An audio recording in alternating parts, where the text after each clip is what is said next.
Y le cuento que desde el inicio del programa hablamos de la liberación el sábado en la madrugada de 3 periodistas que fueron secuestrados días antes en Taxco, Guerrero, y aunque esto es una buena noticia el que se hayan sido liberados, pues el que se les haya secuestrado y la manera en que fueron secuestrados por hombres armados, pues genera una enorme preocupación, no solo por la seguridad de los periodistas, que recuerde usted, estamos viviendo en uno de los países donde es más peligroso ejercer este oficio, sino también por las consecuencias que esto tiene para la libertad de expresión y para la difusión, pues de temas que son de indudable interés público.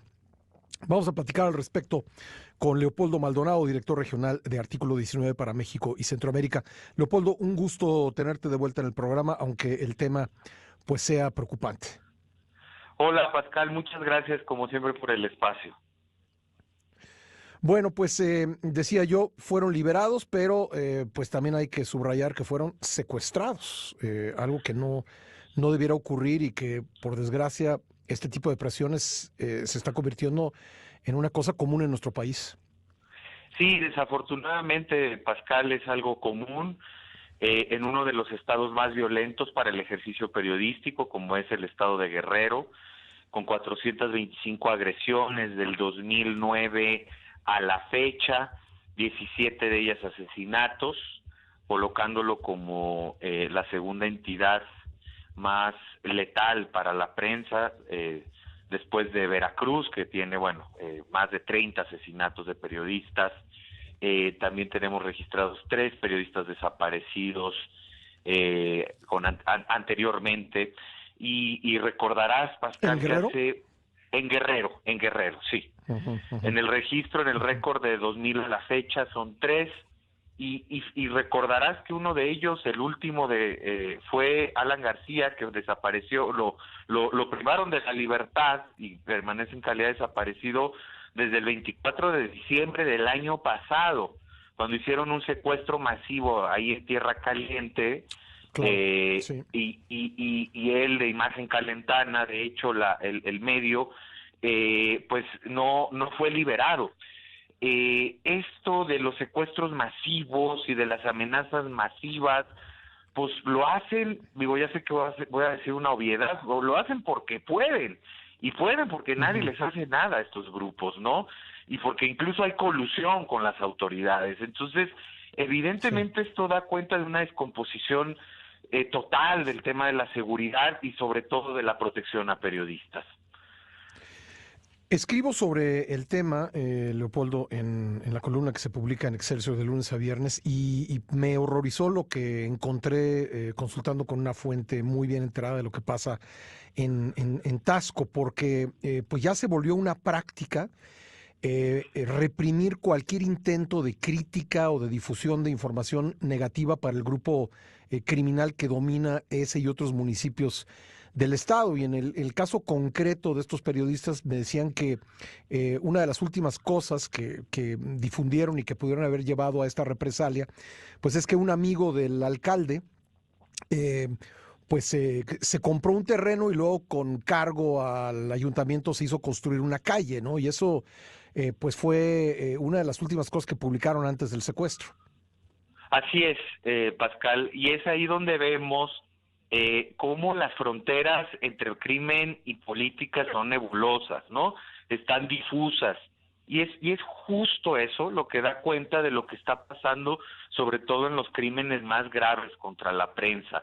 Con la espiral de violencia que se vivió el año pasado, siendo el 2022 el que más tengamos registro de asesinatos y de agresiones en general, la mayoría de las víctimas cubrían temas de política y cubrían cuestiones de corrupción. Uno podría pensar que son los que cubren la policíaca, la nota roja, la de seguridad. No, el 50% de las agresiones son contra quienes cubren la fuente de política. Ahí están los agresores, aunque no sean los materiales, pues en este esquema de colusión los autores materiales pueden ser grupos criminales, pero en contubernio con las cabezas políticas y las cabezas del grupo criminal. Claro, sí, de repente hubo una narrativa de que pues los únicos periodistas agredidos eran quienes vivían en pequeñas poblaciones de estados con mucha presencia criminal, pero como tú bien dices, se han borrado las fronteras y pues la política tiene su mano también en estas agresiones. Así es, y un elemento bien importante, Pascal, que nos prende las luces de alerta. Bueno, si es que alguna vez se apagaron, pero veíamos que en el primer semestre del 2023 había una leve disminución de violencia, es brutal, estamos hablando de 272 agresiones contra la prensa, pero digamos que hubo una especie de meseta, pero justo en las últimas 4 semanas, con el inicio ya formal del proceso electoral, las precampañas y toda la recomposición política y territorial, a nivel territorial del país, ya tenemos 2 asesinatos de periodistas y este secuestro masivo. Y por cierto, el hijo de uno de ellos, de Marco Antonio Toledo, no ha sido liberado, porque No recordemos sí. que lo secuestraron junto a su esposa y a su hijo. Entonces, aquí están, 4 sí. semanas. Uh-huh. Va a haber la tentación, Leopoldo, pues de decir, ya se resolvió, ¿no? Ya lo soltaron, ya se resolvió.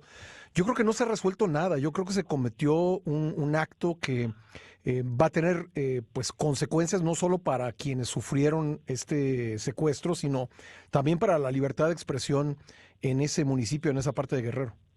Así es, Pascal. Desafortunadamente, hay 2 elementos aquí muy importantes. Uno, el caso no se acaba. En todo caso, este era un primer paso importante, necesario, urgente, lograr su liberación, la liberación de todos. No podemos no pueden echar las campanas al vuelo hasta que no liberen también al hijo de Marco Antonio. Pero además, siendo así, el tema de la investigación, el tema de la reparación del daño y el acompañamiento psicosocial y la protección y la seguridad, porque las autoridades ahorita se vuelcan hacia ellos, ¿no? Seguramente tienen a todas las instancias de gobierno estatal y federal alrededor de ellos, pero cuando pasa el tiempo y cuando cae en el olvido, eso se diluye. Eso es un elemento muy importante. Y lo otro es el efecto en cadena que tiene hacia el gremio, ¿no? O sea, el mensaje es para ellos, pero también para el resto del gremio, que ya sabe lo que le puede pasar si se meten ciertos temas. Pues sí. Leopoldo, vamos a estar muy atentos al tema y te agradezco mucho estos minutos. Un abrazo. Un abrazo, gracias, Pascal. Gracias, Leopoldo Maldonado, director regional de Artículo 19 para México y Centroamérica.